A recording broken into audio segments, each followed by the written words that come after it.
Joe, I've often been doing some pondering. I've pondered once or twice, and I was thinking about a conundrum that has been pondered by many philosophizers throughout the years. Notably, what is power? What does it mean to be powerful? What is the nature of power? And you've been pondering over this as well. I believe we've come up with an incredible solution. We've solved the puzzle. Yeah, we actually were both came to the same conclusion, which is power is everything you do, you get to say is normal. Yeah. Like, a lot of the time, people will do weird shit, and most of the time, someone's going to be like, whoa, don't. Not the case if you have power. I was just thinking the other day that, like, there was, I don't know, what's this, 2 years ago? Matt Gaetz was like, I have a son, yeah, 19-year-old man son that I've always loved. Yeah, I brought home my little adult son. He lives with me, not related, not married. He's just my big son who lives with me. And it was normal. Yeah.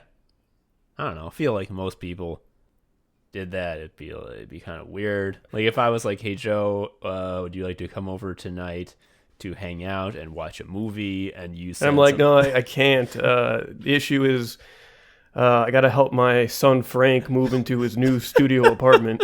Have I mentioned Frank yet? Oh, I haven't. Oh, I love him. He's a big part of my life. And he's really excited to get out there, even if it's just a studio. Another fun thing about Matt Gaetz, or Getz, I don't know how to say his name, and I don't respect him enough to learn, is like, remember... after it came out that he had a giant toy son that he bought, it was like his best friend got arrested for like being a pedophile and was like, yeah, Matt did it with me all the time. He loved, and nothing happened. Yeah, the cops were just like, I don't know. I'm looking at the sheet here, and it says that he was actually normal. So everything was normal. Kavanaugh, in what was essentially a job interview, started crying and saying, "I'll get you."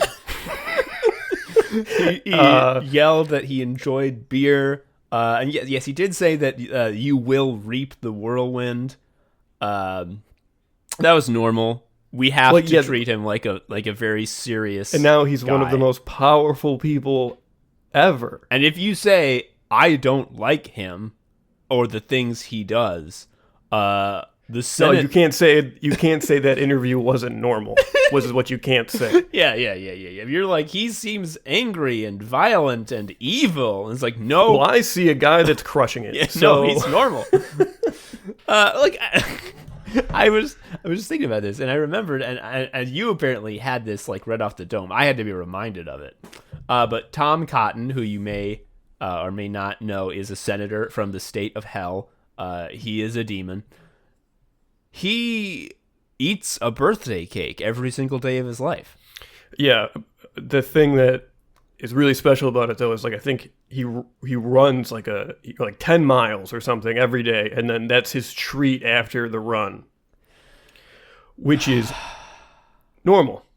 I mean, what can I say? It's normal. I will say, though, I didn't know about that running shit, so I looked up an article to confirm. You're right. Joe is completely right. He says that after he runs in the morning, he indulges with an entire birthday cake. I don't know about entire, but he has a birthday cake. Here's, though, the article ends with this, which is one of the more chilling things I've ever heard. Asked about the most frivolous thing he'd ever done, Cotton responded, quote, "There are probably some good stories from the Army, but they're all classified." Like, the best case scenario is he's talking about murdering someone. I'll let you imagine what the worst is. Or about smooching a fellow troop. No. Oh, yeah, maybe he smooched some troops. Maybe they learned to love each other and stop being so violent. Yeah, that's probably why he made it so veiled. Well, he shouldn't have, because whatever he had said, it would have been normal. That's also true. We live in normal times, folks.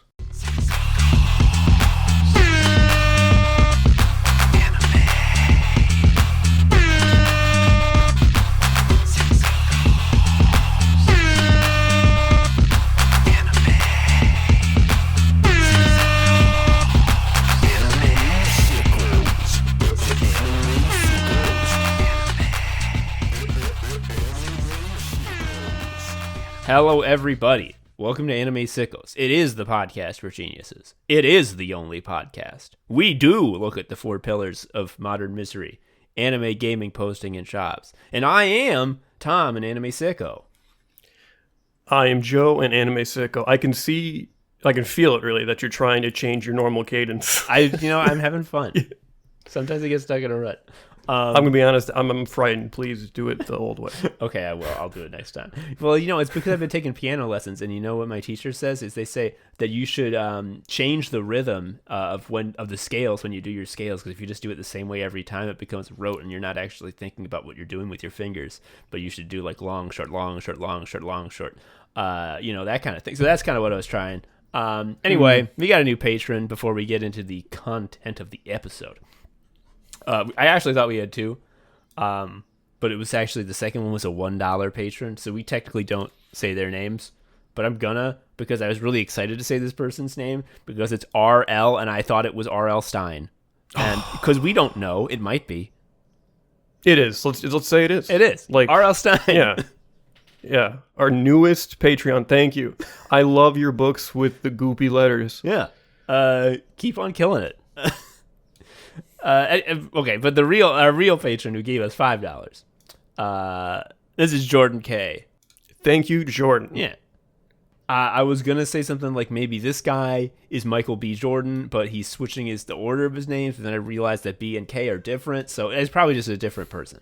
But in any case, thank you. And if Michael B. Jordan's listening, Creed rules. All right, so that's all the patrons. Joe, we're doing a manga roundup this episode. This is as anime as these episodes get these days. We're not watching TV. Are you insane? We're reading comic books. It's much easier. They don't make sound that might annoy our partners.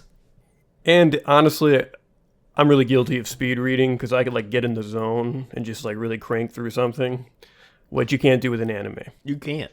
I guess you could do it double speed, but then you're just a monster. Yeah, that's real pervert shit. Joe, what do you want to kick us off with? What did you read most recently? Let's start with Hell's Paradise, because you're reading it as well. Yeah, I'm like 2/3 through. You're done, if I understand I'm correctly. done. This was recommended to me by online homie Swamp Concept. Thank you so much. It was a good recommendation. I know Tom recommended it too to me, but he's always telling me about stuff, so yeah, here's the thing. It doesn't count.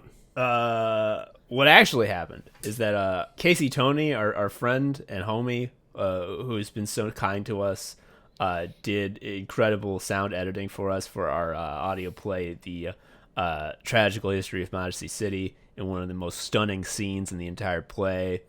He has also consulted with me on the script of the upcoming Sickos Secret Project and provided invaluable resources only a genius audio guy could have given me, leading to the scene being immeasurably improved.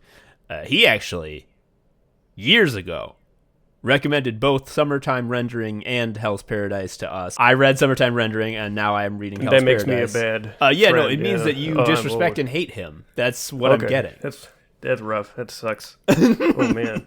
I guess my new thing is burning bridges. That's fine. No, I'm just joking. Joe loves Casey as well.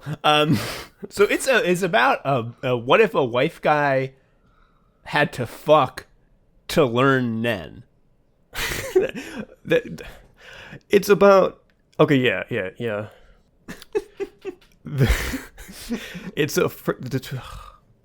I'll start at the top. I derailed you. Yeah, there's a ninja who really loves his wife, just a lot. He really likes his wife. He does, wife. And he's to be executed because he's a killer ninja that is the best at killing. I mean, ninjas are criminals. Killing's wrong, kids. Yeah, and every time they go to kill him, he lives because he is very cool. Yeah. They try to decapitate him the normal Japanese sort of samurai sword way, and he just flexes his neck, shattering the blade. See, they light him on fire. This is the coolest shit. This happens so often in manga, and it will never get old. It's so easy. Especially now, I'm like in the zone writing the secret project, so I'm just like, it's so easy to make shit up. Actually, now that I think about it, you can just write down anything on the fucking page. Like, it's so easy to be like, and then the sword hit his neck, but it did not do nothing. Like, that's not impressive to write that. But like, once someone else sees it, it's like, whoa! Like, I will never not be blown away. Yeah, it's good. And there is a like house of super samurai who exists to do all the executions perfectly. Like their job is to S rank executions, right? And the main lady samurai protagonist comes to him and we're like, you don't want to. The whole time in the beginning, he's like, I can't wait to die. It's sure going to be great to do it. And then she's like, you clearly want to live. Like, what are you trying to live for? Yeah, because like it's the shinobi way to not care about one's life. You're a tool. Dying is immaterial. There are many replacements. Yeah, and he's like, oh no, the reason I flex my neck muscle and am indifferent to being burned alive is that I love my wife so much. So good. It's not any less subtle than that, folks. It really is. He really does go, ooh, I love my wife. I love my wife. Ah! Yeah, he gets like a flashback, like, oh yeah, there was the house. Yeah. My wife's real There's cool. the whole thing. Let's go to a beach and play with the beach ball. I love Jesus, God, and my wife. Let's go to the beach and ride a bike. That's in the manga. And then they introduce basically a Suicide Squad situation. Yeah, the Shogun's like, yo, there's this fucked up island. Everyone who goes there dies, but there's definitely the immortality juice there. All you criminals, you gotta go get it for me. Whoever does, you get to go free. We won't kill you. You get a pardon. So all these criminals are on death row. So these are like the baddest, assest, scary guys. And each of them are assigned a super samurai because the logic is, okay, criminals, you're going to go to the island and, let's be honest, do a quest.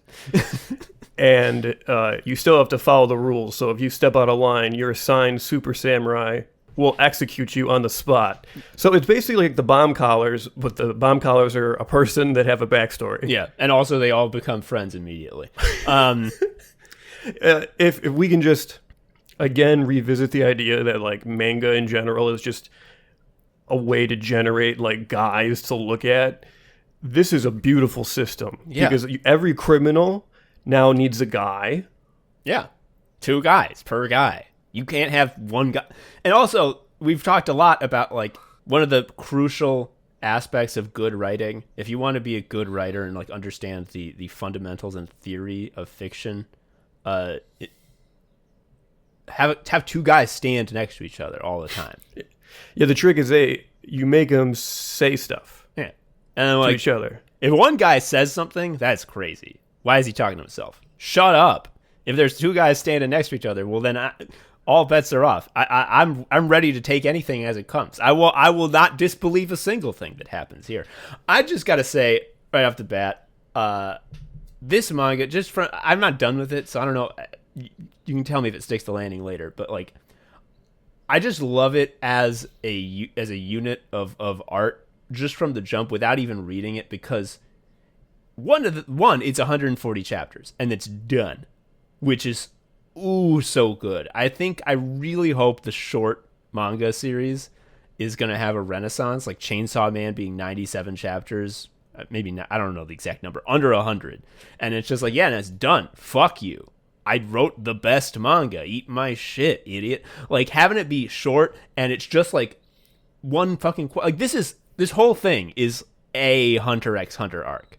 Like, going to the fucked up island and getting the juice is like something Gon would do like in between York New City and then playing Yu-Gi-Oh.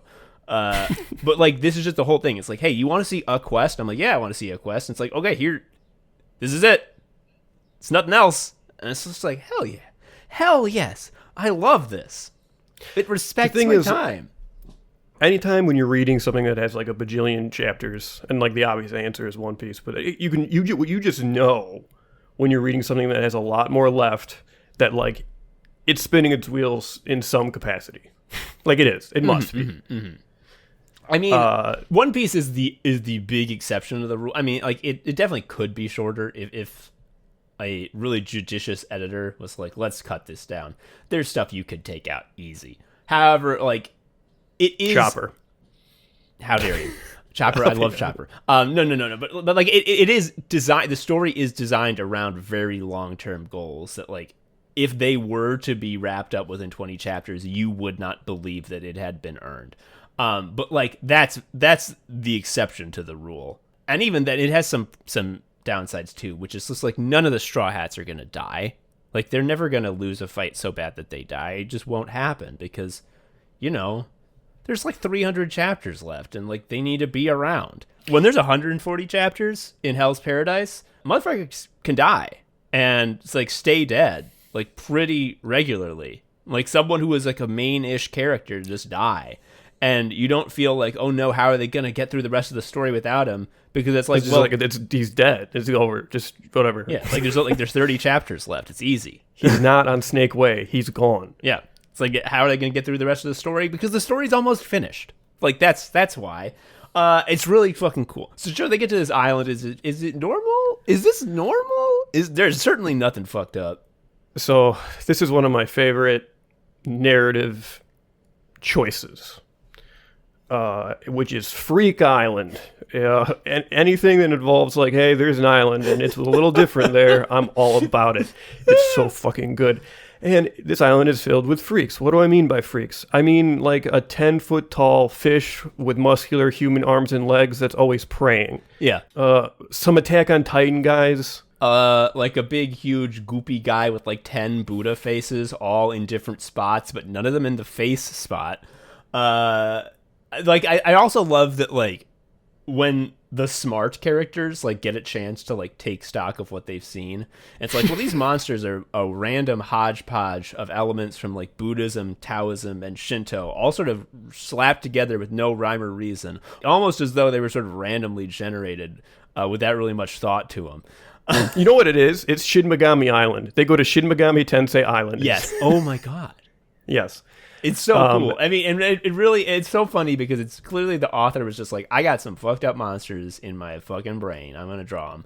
And then like later, I'm going to justify it narratively by saying like, yeah, the real bad guys just threw together some fucking monsters out of random religious symbols that they half remembered so that rubes would think that they were divine. Yeah. So they get to the island and like, the stuff that you wouldn't be surprised happens. Some of the prisoners try to kill their executioners. Some get immediately killed. Some get away. Like, there's stuff. Yeah. Like, you know, like, things happen to just sort of set a lot of things up. The beginning really does... It's just like, we're on Freak Island, here are the fights. Like, there's 30 guys here. Clearly, I don't have the capacity to write a story in 140 chapters that covers the exploits of 30 characters. So, like, a lot of these guys are dying. Like, cool one of the prisoners is a Frankenstein. Like, he's just Frankenstein. Yeah, he has, like, a bag on his head and, like, can't talk and is, like, 20 feet tall. And, like, the first thing that happens on the island is he just smushes his assigned executioner's head, who's like the coolest. He's like number one guy. All the other executioners are like, senpai is so cool, he's the best one of us at fighting with sword, and he just he's the best because the eye patch is just anime confirmation that he's the best. He gets smushed in the first chapter. There's like so many against a tree. There's so many fucking times when someone's like, haha, you thought you could control me, the great villain. But don't you know that I will never allow myself to be controlled? I will simply use my ultimate move. I will activate my super mode, and then my ultimate move will spell your doom. And then you turn the page, and they're like cut into 10 pieces, and the executioner is like, that guy sucked. I gotta go home now. Yes. I love that. Action is very good. Like, I've said this before. Sometimes in manga, like, action can be very unclear. Like, how is this movement communicating on the page? Like, what the fuck is happening sometimes? That is really never the case with this. They're really clear, and the fights are really, like, they make sense. Crisp. Yeah. You can follow the plot of the fight very easily. I wouldn't say it's always like that. There have been a few panels where I'm sort of like, huh? But I trust it enough. It hits so often that I trust, like, I'll keep reading and I'll pick up on the thread. Like, I'll get there. Yes. It also doesn't help that the way that I'm reading it, the source with the scans that I'm getting, sometimes just, like, has the pages in the wrong order, and I gotta, like, put them together in my head based on, like, when would this make sense in the chapter? Because it sure doesn't now. And then I'll be like, oh, actually, page 17 is page 4. Well, now that makes so much sense. That's just one of the fun little mini games you play when you read fucking illegal scans. It's good to know you're playing it like a choose-your-own-adventure book. That's very fun for you. Yeah. So our main guy, the ninja, he's fun because he can get hot. He turns fire on. So ninjutsu is real. Like, there's, like, weird magic techniques that ninjas can do. It's not, like, explained. It's like they can just do it, shut up, and that's fine. It's fine. Like, he can set himself on fire. And like it's real fire. It's not a metaphor. Yeah. No, it's like his main move. He has like sometimes they call ninjutsu when I think he's just like kicking a rock. I think that's cheating. Well, he kicks it so hard that it lights on fire. That's like the flaming stone storm variant. So yeah, sometimes you do just be kicking rocks. So I'm saying that ninjutsu has like the right amount of abstraction and coolness. It's just like it's fucking cool. Yeah, he has fire. I will say, though, that the other ninja... So there's, our main guy who's, like, from the shinobi village. And then there's also, like, a different ninja who's, like, not affiliated with him and his clan, who's, like, the titty ninja. And she's like, I love to have my titties out because it will trick people into looking at my titties instead of my kunai. Hee hee hee. Her superpower is blasting ropes. Yeah, it's really off-putting because... all of her ninja moves are slime based, so she must. I don't know if she didn't know you could pick fire, but she just has slime. She just makes slime all the time. Yeah, she drinks a special potion, and then she becomes very goopy, and she blasts ropes. Like, just I'm huge not kidding. 9 ropers. It's awful. It's no good. If you imagined, like, drawing a character whose power was that they could shoot cum ropes out of their hands, you would be drawing identical panels to what she does. They're not technically cum, but, like, she's blasting ropes. Yes. In combat. It fucking owns. All right, Joe, here's the thing. As fun as this is, having your guys, having to have little skirmishes, bam, bam, bam, eventually you're going to whittle yourself down to your actual cast, and you're going to have to actually, engage with the plot. And when you do that, you're going to have nen. I mean, like, any manga worth its salt has to get down to nen sooner or later. Yeah, and this does a wonderful job. It's just like, about halfway through, it's like, anyway... They call it Tao, but it's as if it stops and says, so we're going to do Nen now. Yes. And first of all, my heart swelled when this happened. They handle everyone learning it very fast in a funny way, which is just like, it's called different things in different cultures. Like, there's a blind guy who... is a samurai, and they show how he sees like the world. Yeah, he has Daredevil vision. He goes Daredevil mode. And although he does not know he is using Tao, aka Nen 2, that is what he's doing. Yeah. And they also think like some of the one funny thing is when they're like, I wonder if some of the deceased criminals also had this power, and they had the huge guy there in the picture. It's like, no, he was just big. He was just big. It's the best shit where it's just like, how do you justify these characters who've never heard of this power suddenly becoming so good at it that they can defeat the villains who are masters? And it's like, well, they were just using little bits of it already. Like ninjutsu, how do you actually make fire and ropes out of nothing? It's like, well, you use Tao. And it's like, what's Tao? It's like, well, think about what you're doing. Just do that a little bit more. And it's like, oh my God. And then what really makes it Nen is they start busting out the charts. Like, dude, I was so fucked. There's a Pokemon type weakness chart. It rules so hard. I couldn't believe it. I was loving it.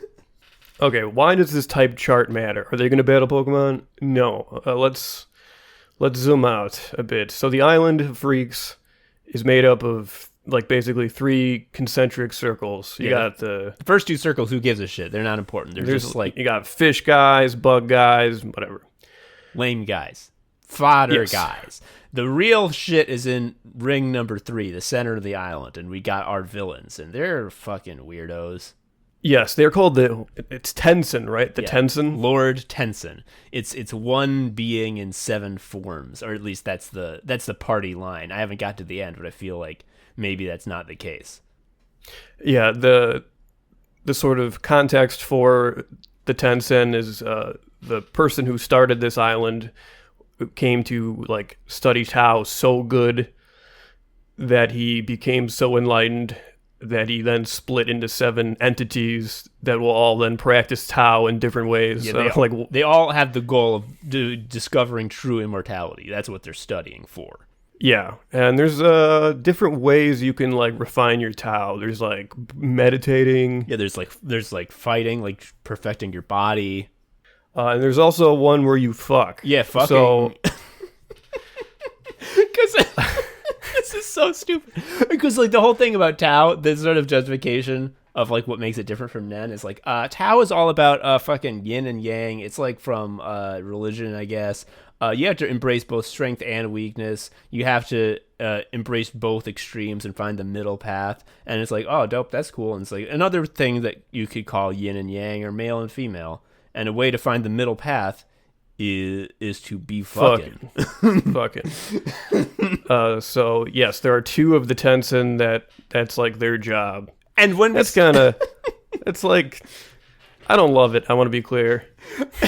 Okay, so I didn't know. I don't think this is going to happen. I'm far enough in that this is not a plot thread that could be included.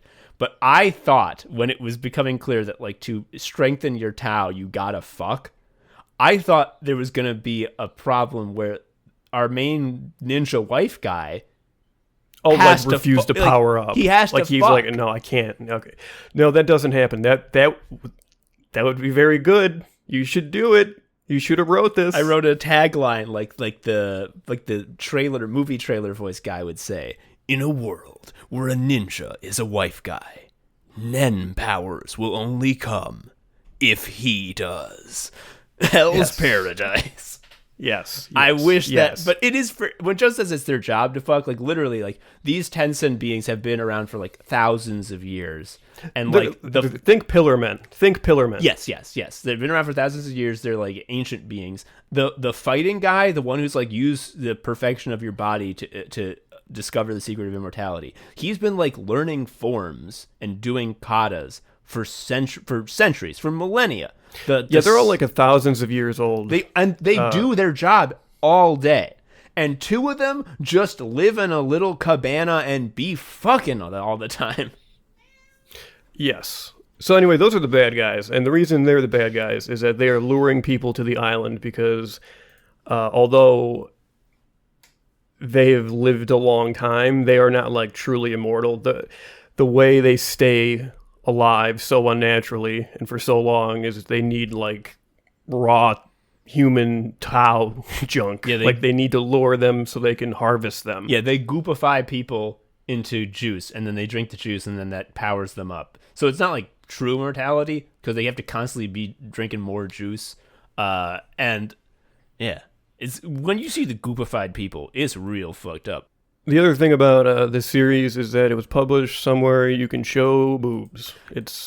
There's boobs. Yeah, so one of the ways that there's constantly boobs, and could be boobs on demand, really at any time, is that, we mentioned how this series considers male and female yin and yang, and the cycling of Tao between the extremes strengthens it. So one way that the Tensen villains strengthen their Tao is they constantly switch between male and female bodies, and anytime they're fighting they take their shirts off, and then they grow titties. And I gotta tell you, that fact, it's tits on toggle the titties on toggle, that fact, and the sort of pacing and when the boobs get added really feels like he didn't much care. The author did not much care about drawing boobs, But every couple of weeks, his editor is like, come on, man, put some titties in this fucking... This is what the people want. They want titties. And he's like, oh, fuck, okay. This Tenzin changed to titty form. Okay. Are you happy? And the editor's like, yeah, more. Yeah. And the Tenzin can also regenerate. So there's plenty of cool Hellsing style regeneration, like cut it mostly in half, and then you're like, actually, I'm fine. Yeah. He kicks ass.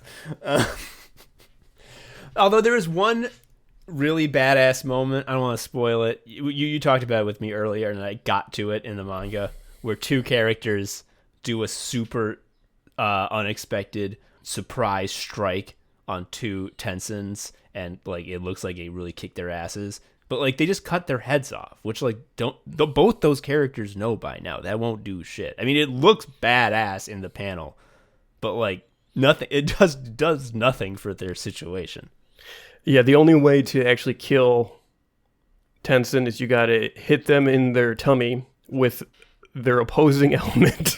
Yes. It's so fun. Which, what does that mean in execution? Basically, it means like, well, we don't have anyone who can fucking who can counter this one guy, so we're gonna have to figure out a way to just wear them down through attrition and hope.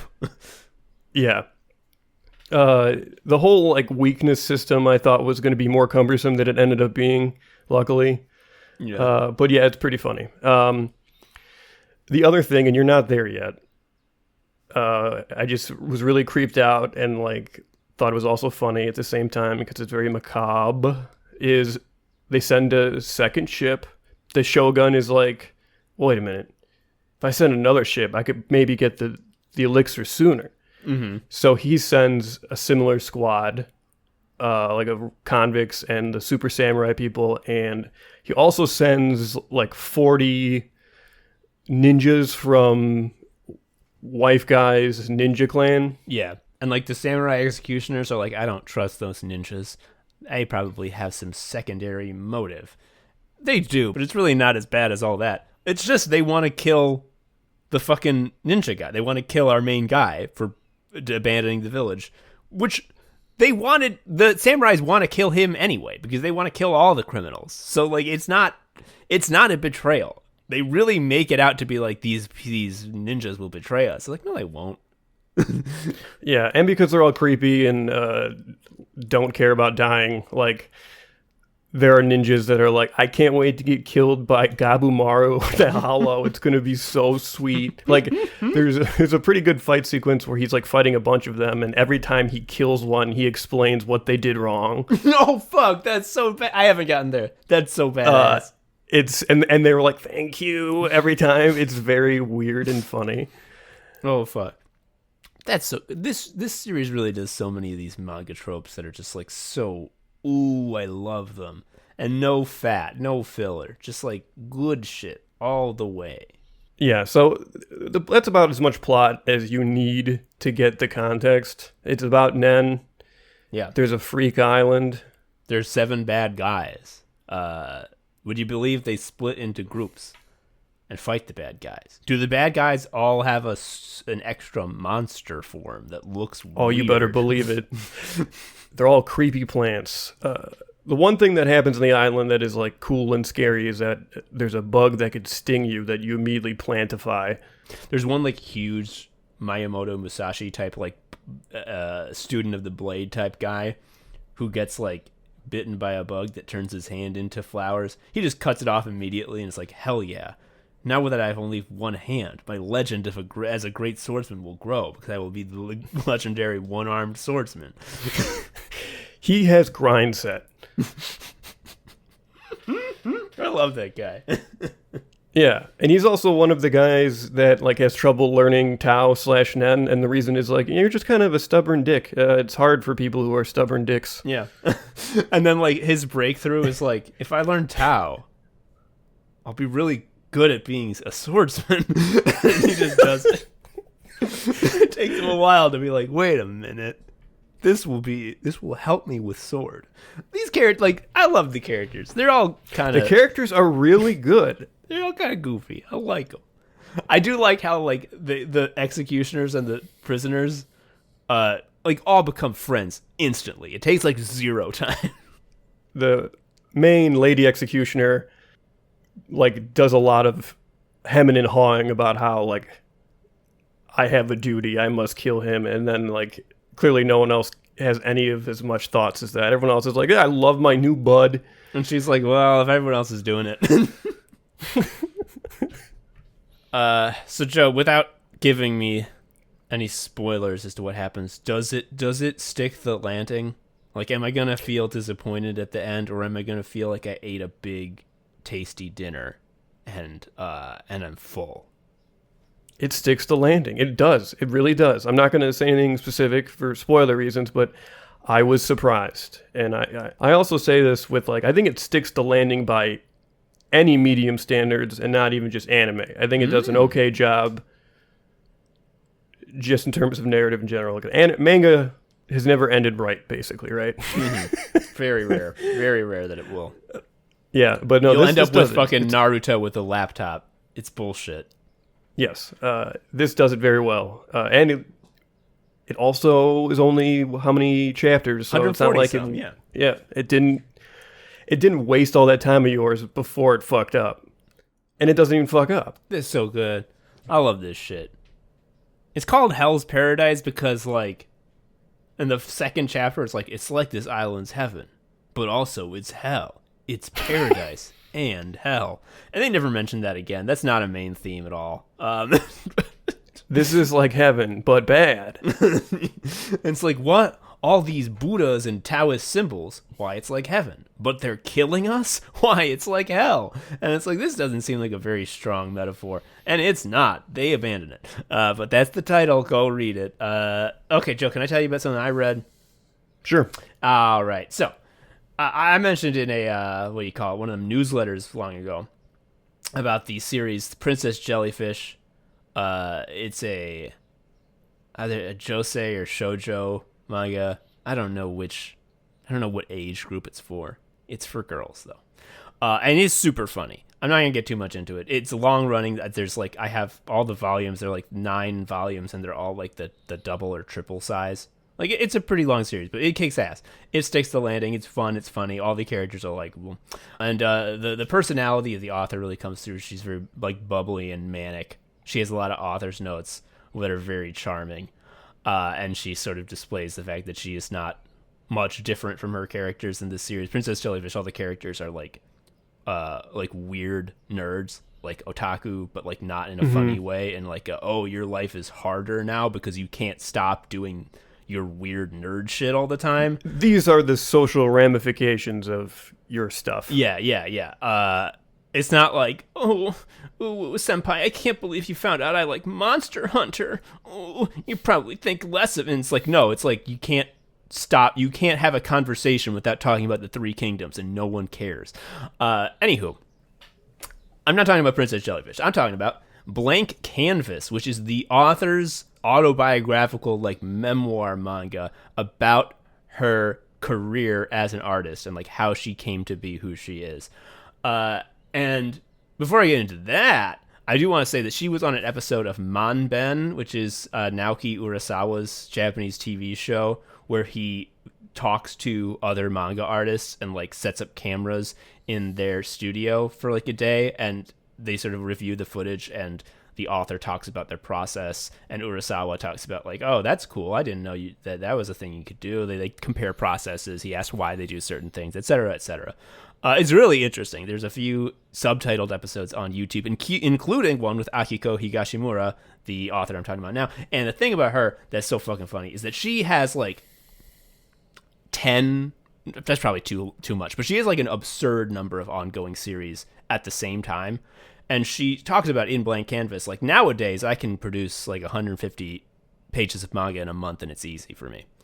And the way it is that she just like hires like 20 assistants. Like she basically has an office building in her studio where there's like a jillion people, and she just sits down at her desk at the top and draws all the people and writes the words, and then she just slides the page to the next person. It's like, and you take care of the rest. I don't want to ever see that shit again. And it works. She produces a lot of good manga. Anyway, this fucking manga, Blank Canvas. I liked Princess Jellyfish. I love Blank Canvas. It's 5 volumes. It's autobiographical. And it is about her growing up as an artist. And sort of the main, non-her character in this is her old sensei who, like, taught her art back in her hometown. And what's very funny about this is that this character is like a deeply important person in her life. You can tell that he has shaped who she is in a lot of ways.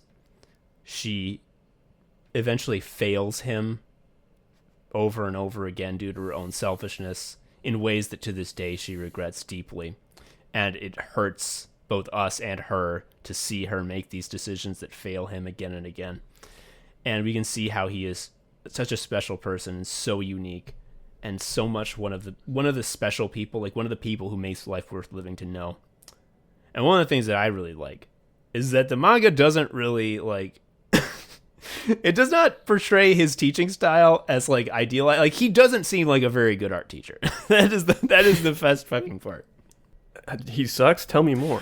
He doesn't suck, but like his deal like is he's like, hey, you come to my house every day you can.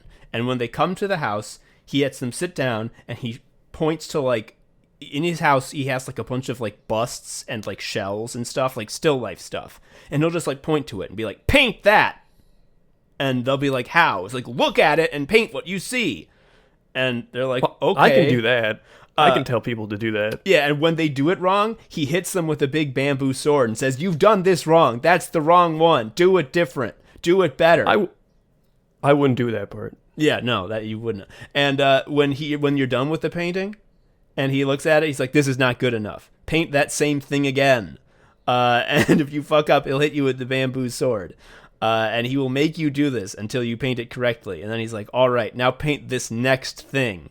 And like there's a lot to be said about like learning the basics, knowing your fundamentals, but I like think it's pretty well known that like just that kind of art study where all you do is like realistic still lifes of things, I mean, it's gonna give you chops in like painting those things, but it doesn't really like teach you how to paint things that don't exist, that are like in your mind, or sort of be expressive or have a style. And that's what I was talking about. Like the manga does not try to sugarcoat his style and make it seem more well-rounded than it is. It really is just that. That's all he does in terms of his classes.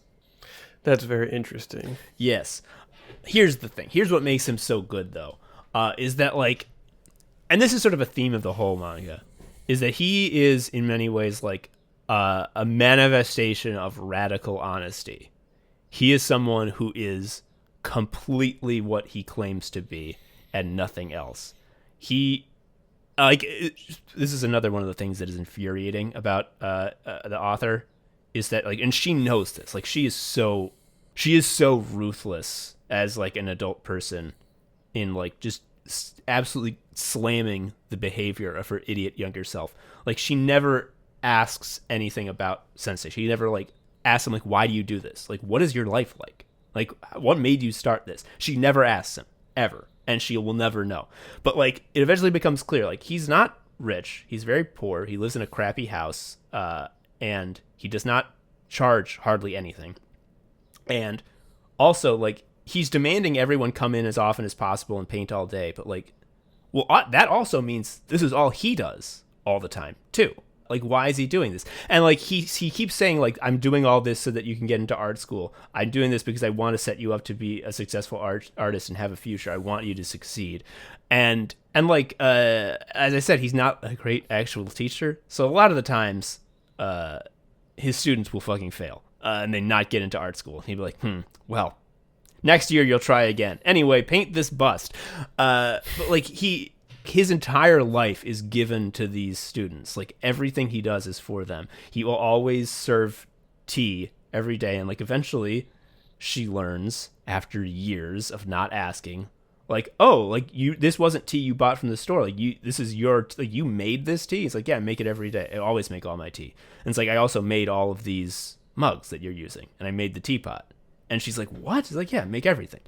And eventually they become friends. And like he asked her to like help out like with stuff around his house. He's like, I want a garden. And so, like, we're going to go get flowers. And she's like, oh, at the store. And he's like, no, like, we're going to go get flowers. And they, like, go get flowers and rocks and, like, make the garden. Like, everything he does is, like, exactly as it is. He never takes any shortcuts. He never misleads anyone. He never puts up a front. He never hides how he's feeling. And the tragedy of this series that, like, makes it so heartbreaking and that makes, you know, modern day Higashimura so disappointed with herself is that she is almost never honest with anyone in the entire series, because like the you know, very base level is she's always wanted to write manga. She knew from a young age, I will be a mangaka. That is what I will do. And his art school is about fine art and painting. And like, you still need to get into art school if you're a mangaka, especially when she was of age. There weren't like, but her goals schools. are not 100% in alignment. No, they're not. And she, like, literally, like, spoiler, he dies. He's an old man. She never tells him ever that she wants to be a mangaka. He thinks until his dying day, like, she, my great pupil and my great friend, like me, is a painter. And he never knows. Like, he hears like that she's getting published in a manga magazine. He's like, oh fuck, that owns. You're getting paid for art. This rules. You're gonna be able to use that money to help you support you as you make paintings. And the most fucking devastating shit, dude, is throughout he keeps saying, because of how much he believes in her and believes in her art, he's like, we got to set up a 2-man art show. Like, we're gonna set up a gallery. We're gonna fill it with our paintings, you and me, and it's gonna be so good. It's gonna be just our paintings. It's gonna, and she always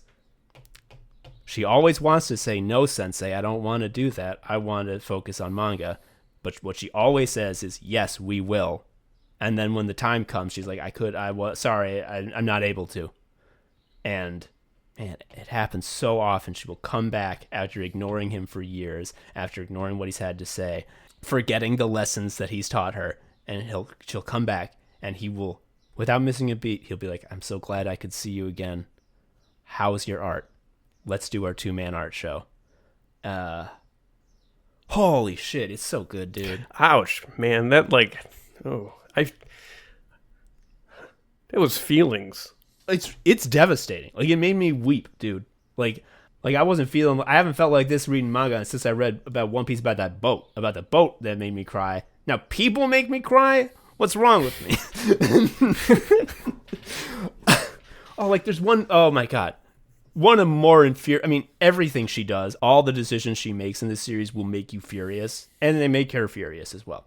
There's one instance where her present day self is depicted in the manga, drawing this manga, and like a little alien shows up as she's drawing and being like, hello, Akiko, I have invented a time machine. Would you like to go back in time? And she's like, yes. And she gets in, and then she pops out of a panel of old Akiko from the past and fucking punches her across the face in a big splash panel. Oh my god.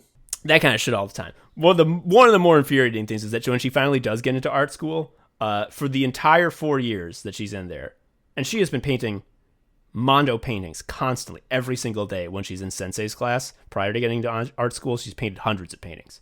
As soon as she gets into art school, she doesn't paint a single fucking thing all 4 years. She never does her work, ever.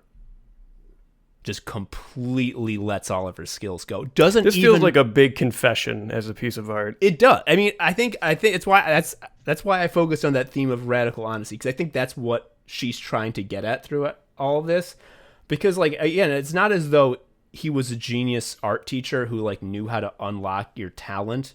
His teaching style was look at that and paint it and keep doing it until you can do it right.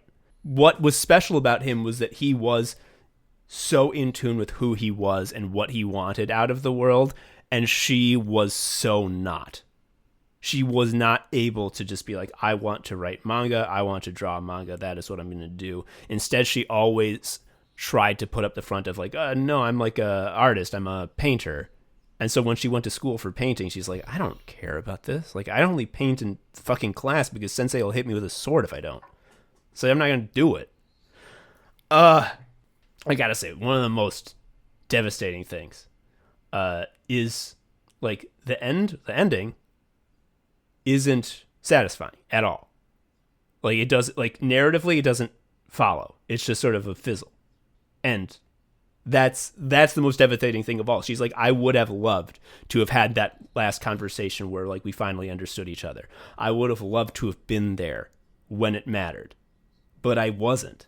And it's just like, fuck.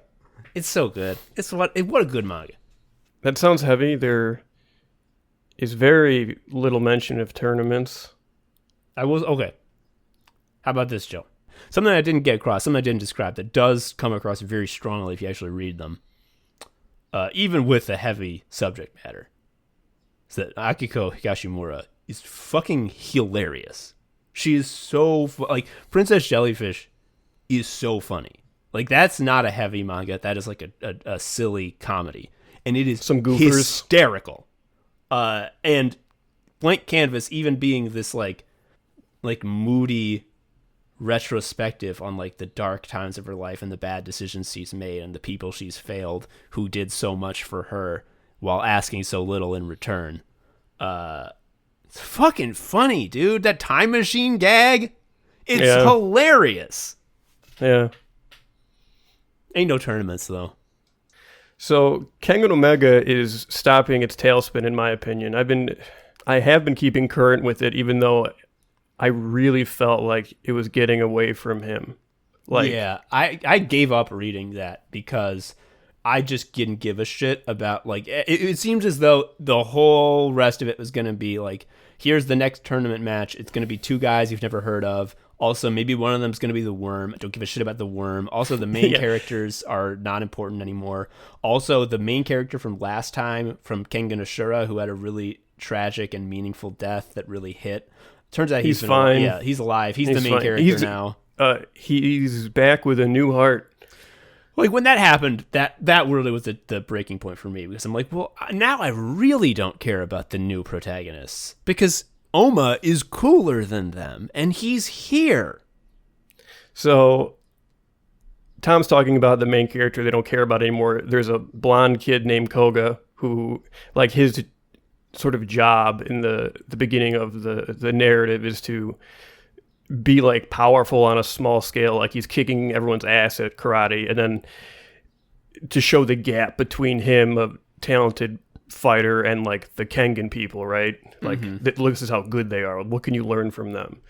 And like, it's a lot of him learning from characters from the previous series, which is great. It's so like, fun. I love that guy. It's fun. It's very fun. And I'm not exaggerating. He then sits on the sidelines for 100 years. Yeah, they are like, hey, Koga, I know that you've been training to up your skills from street fighting guy to one of the best fighters in the world, and I know that it's been really tough for you, and you've been making slow progress, and you're really not there yet. However, there's a big tournament going on. Obviously, you're not going to be entered because you lose we instantly. need you watching. You got to be watching. So that tournament happens, and then there's a bunch of geopolitical stuff with the Worm. In the original Kengan Ashura, it was like there'd be awesome fights, and then there'd be like the scheming between the different companies that you don't care about as much. The electric company is going to use a assassin to make someone from the paper company be dead. I'm like, I don't care. Yeah. So that happens like on a geopolitical level with the Worm. Yeah, so the guy who is second in command, ZG of the Worm, he's basically fucked up. Like, he did a bad job, and he's like convinced he lost his tournament match. Yeah, and then like there's a bunch of other like things he was supposed to keep under control get fucked up, whatever. Yeah, he was basically saying things will never get bad and fucked up, and then they did, and now he's like, oh no. Yes. Okay, I'm with you. And then his brother, who's like actually like competent, is like, all right, well, go kill someone from the Kengan Association. Like, just like, you're useless, but just like do violence. Who cares? Yeah. And even though this like ZG guy is kind of like a coward, he is born with that weird Superman syndrome that the huge guy in the series has. What's his name? Wakatsuki. Yeah. He doesn't have it to the extent that he does. Where He's like only, his muscles are like super dense, so like each inch of muscle is like 10 inches of a normal guy's muscles. Yes, ZG is like very skinny, but he hits as if he's like much stronger because he's got like that super fiber or whatever. So I love that. I love how like they try to like medicalize it. They try to like present like a doctor being like, "Damn, it's how it is." It's like, just say it's magic. Just say he's got net. And he's about to kill someone from the Kengan Association outside, and he gets grabbed, and Oma takes him into a warehouse, and like everyone from the Kengan Association is there, and they're like, "We'll let you go if you can beat Koga." Oh, they're using their prisoner to help train Koga, our protagonist. And then also Koga got his ass kicked by this dude's like underlings. He got stabbed and shit. So that's like how in a very swift sequence of events, it feels a little more refocused on Koga suddenly. And then the other part that's funny is now they're just like, oh, and there's definitely going to be another Annihilation tournament. Oh, fuck! Okay. I'm not super convinced about this, but I like how it's going because, one, how do you top a series that's just one big tournament that's the best tournament ever? Have a series with two big tournaments. That's pretty badass. I do like that they're bringing back our fucking protagonist into the story, but like, is the damage done? Can the damage be undone? Because like they really did make him not in the story for like 70 chapters. I don't know about that number. A lot of chapters. The fight is cool, and he has, I don't know if you got that far or it was revealed yet, but you know how like the salaryman, like the joke character, has got like kung fu eyes and he can like see everything very carefully? Yeah, he has like the fist vision and can like tell when someone is a great fighter. When no one, like, he'll be like jaw dropped when someone takes their stance and everyone's like, what is your jaw drop for? It's like, because that stance is badass. Yeah, he has like an unbelievable kinetic vision, but he's just like a wimpy guy. Yeah. Koga has the fist eye as well. Oh, no way. Yes. So that's fun, right? Oh, that is okay. Because yeah, I was like, giving him a cool fight is nice, but like it feels like table scraps for the doggy, you know, to have one fight. Because like, especially when Oma is on the scene, the protagonist of the first series, who was the best at fighting.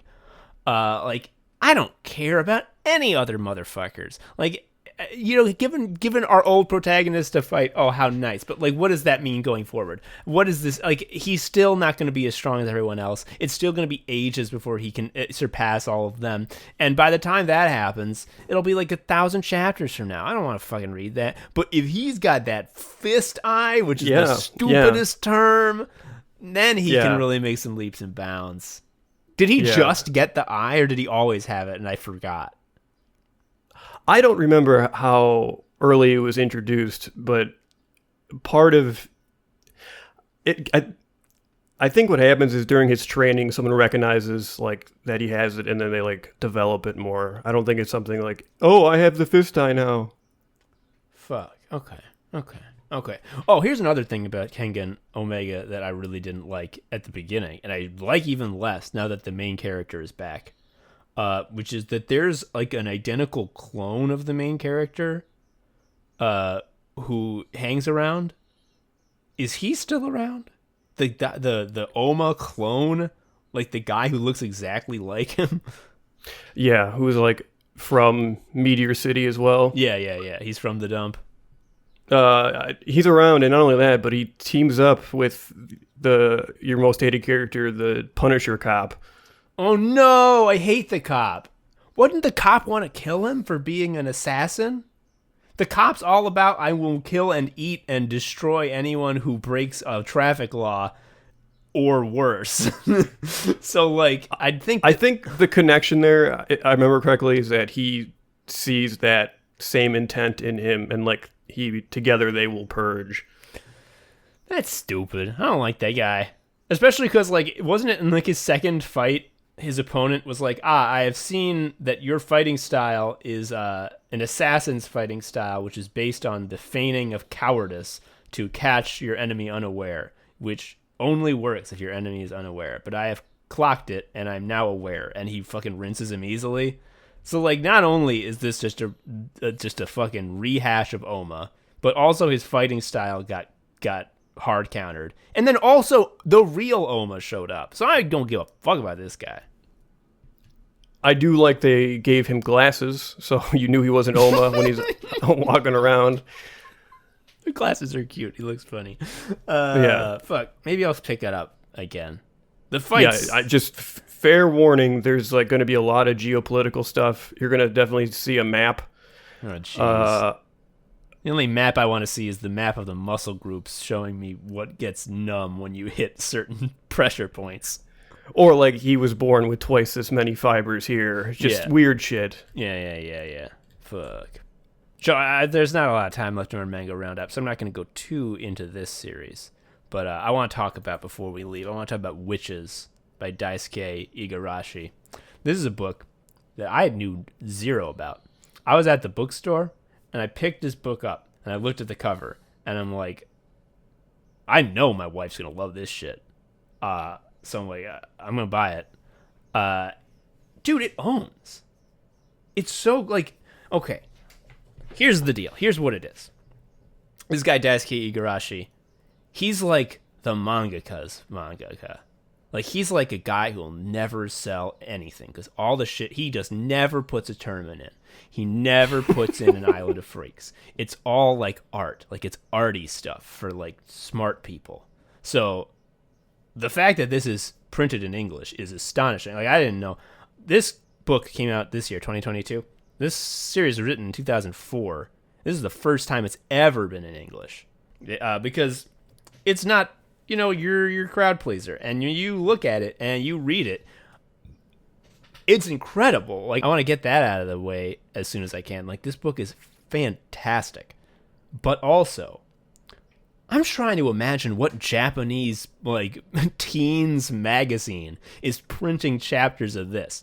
Because, like, I'm thinking about how, like, Berserk was in basically Maxim. Like, Berserk got published when the chapters came out. I didn't know that. That's funny. Oh, yeah. It got published by a magazine called Young Animal, which every single cover of it is of a huge boobed woman in a tiny bikini. Like, it's for jacking off. And they just also printed Berserk because it would, boost sales when the chapters came out. So, I'm like, when you read Witches, trying to, like, keep in mind that this was not written and published initially as a sort of unit, but, like, came out in magazine. Like, that is, it just doesn't follow. You're reading this and it's like, what magazine would say yes to this? Like, this is too arty. However, whatever, doesn't matter. Because now it's one unit, and we fucking win because it's gorgeous. This guy, so, okay. The reason that the art was so arresting to me on the cover and I bought it is, and it's also clear in all the pages, is that this guy has the sort of same chops that Guy Davis, who drew the Marquis, which I talked about in our previous manga roundup, has, where he can do that thing with illustration where just an entire page, every single panel, is just so fucking scribbly. Like, you can see the parts in the background where he just took the pen in his whole hand and went back and forth, just scribbling with no rhyme or reason. Like, the faces are not often drawn with, like, the same level of detail. They change shapes. The eyes change size. It's all very sketchy and scribbled. The lines don't have that sort of, like, strong, confident, arc to them that, like, your popular shonen mangas have, where everything's, like, clear and crisp. It's very scraggly, very sketchy, which could seem like, the art's bad. However, when you are this fucking good, you can just draw, like, the basic outline of something, scribble some background details, and not fill in anything, and somehow you are able to make that panel better than if you had drawn it all. And I don't know how to describe it other than to say, fucking read it. Look at this. Look at this art.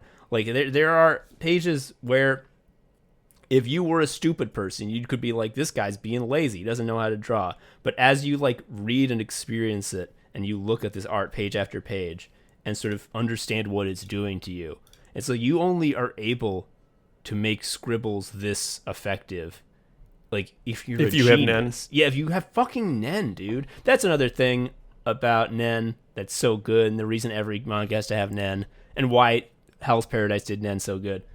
The best thing, the real thing that kicked Nen from cool power system to the power system is when it was first introduced. It was like, actually, every great artist, craftsman, and athlete has been unconsciously using Nen in order to make their works. How do I know? How do we prove this? Well, if they weren't using Nen, they wouldn't have been great. And it's just like, oh my fucking God. That's so stupid. I love it. It's so funny because a lot of people go through the Hunter exam to learn about Nen, but some people just read about it in a book. It's so good. I'll talk a little bit about the content of this book. It's sort of like a series of short stories. I think there's some connection between certain stories, but it not really. And as the title suggests, in all of them, a witch or witchcraft plays a major role. But they're all sort of these weird, slow, introspective stories. Witchcraft is not about Black Clover magic. A theme that keeps coming up over and over again is the idea that those without witchcraft see the world as a series of words. They must put words to everything, and words chop things up and put them in little boxes. And to be a witch and understand witchcraft, you must understand the limitations of language and what other ways there are to understand and express oneself. And I think, here's my English major at work, don't you think that that's an interesting theme to put in an illustrated work? Huh? Eat shit words. Eat shit words. It's fucking good. These are all really introspective and gorgeous, and the role that the witches play is not always the same. The first story, it's much more subtle than what I'm about to say. This is the short version. But there's a bad witch doing evil, and a good witch comes and defeats her. So it's okay, you get the feeling well, this is about, good witches showing that their understanding of the world, their wisdom is powerful and important. Great. The next story is about there's a sort of tribe of people in the deep rainforest, and they are being set upon by white men with guns who wish to use the rainforest to their own ends. The elder shaman has defected to their side and is helping them destroy the tribe, because in his words, the point of a shaman is to understand the powers that rule the world and use them to your will. And so he's doing that. He is determined that white men with guns are the power that rule the world. Fair. And then there's the other shaman in the jungle who is I will go into the house of the spirits. I will commune with the spirits of the jungle. The jungle is not merely the animals and the trees. It is everything. It is a conversation. It is a living song. This is the jungle, and this is what I will commune with, and it's from this that I will get my power. I'm not going to get into the specifics because there are some incredible imageries in there, but she fucking loses, because that's how it happens. They burn the forest down, dude, and they use it to make farmland. Huh. Yeah, so the witches don't always win. Sometimes there's bad witches that do win. I mean, the stories are all... There's going to be a witch, and they're going to get nutty with it. They're going to get nutty with it, but it's always very measured. It's very low-key until it isn't. There are definitely some jaw-dropper page turns where, you turn the page, and it's just oh my God, how did a person do this? But, for a book about witches, it is very sort of measured and slow and introspective, and about vibes rather than what's happening on the page, plot-wise. It's so good. I was blown away. It's incredible. I was right to buy it based on the cover alone. Do you want me to say congrats on your good taste? Yeah. Okay. Congrats on your good taste and your shrewd eye. Yeah. Yeah. I am a genius. And I mentioned that, when I picked it up, I'm oh, my wife's going to go nuts for this shit. She's going to go nut. As I was reading it and understanding and picking up on all of these themes and feelings and things that I have said in this segment, every single time I would recognize it, and I'm like, my wife's gonna go fucking nut over this. Like, this is tailor made for her. And I would say, like, you're gonna go nut over this. And she's like, what? And I'm like, no, you'll see. And this morning she read it, and I'm like, oh, how'd you like it? She's like, I went nut over it. And I'm like, yeah. So if you want to know what kind of person my wife is, read Witches and be like, who would go nut over this? It's her. I looked at the art. You are right. This is, it looks great, but yes, it does look scribbly. Yeah, there are panels where it looks like a scribble done on a notebook by a ballpoint pen. However, this scribble done on a notebook by a ballpoint pen is better than if like Yusuke Murata did a One Punch Man super detailed redraw. Like, it's meant to look like this, and when you read page after page of it and sort of feel it getting into your brain, you're like, no, this is right. Like, this is what it should be. It's good. Nice. That's all the manga that's ever been made. Yeah. We covered it all. We did it. When they start drawing new ones, we'll do a manga roundup 3. But I don't think that'll happen. I think everyone retired. I think they said they were done with it. They sort of reflected on the right to left thing, and they realized they were being silly. Yeah, it should be left or right. I mean, like, look at any book on your shelf. The manga's backwards in comparison. Oh, I will say, though, that One Piece, they're still fighting that same fight. I think the fight might be over after like 2 or 3 years. But man, oh man.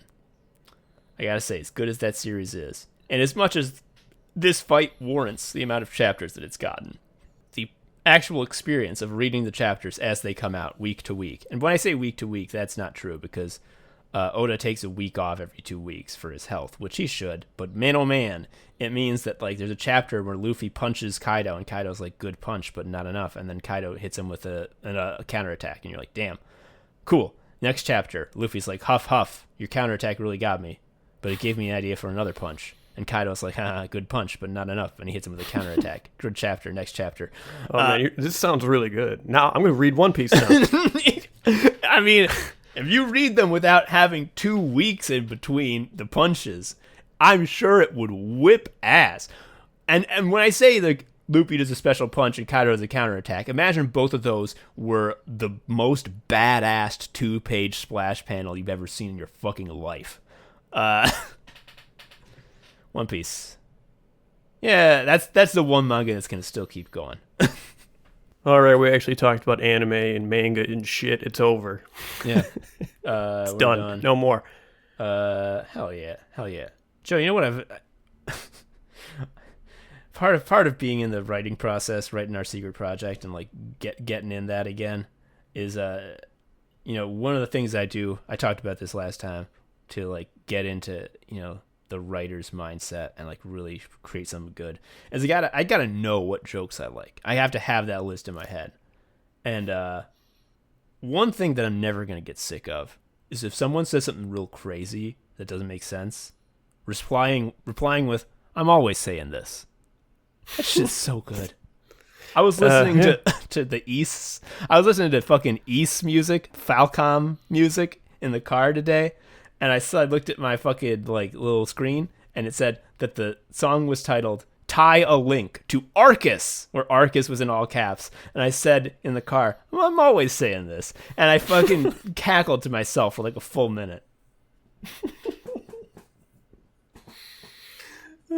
I know we were closing out the episode and I totally derailed it. I even told you, I'm going to edit this out, I told you to close out the episode, then I said this shit. Anyway, I've been Tom, an Anime Sicko. I'm Joe, an Anime Sicko. We'll see you next time. Bye-bye. See ya. Thank you for listening to Anime Sickos. I've been Tom, a sicko. You can follow me on Twitter at TomHarrison19. Joe is also a sicko. You can follow him on Twitter at Sharia Uncle. You can follow Anime Sickos on Twitter at Anime Sickos, or email us at animesickos@gmail.com. Please leave us a review or something. I don't know. Tell a friend. Anyway, until next time, bye.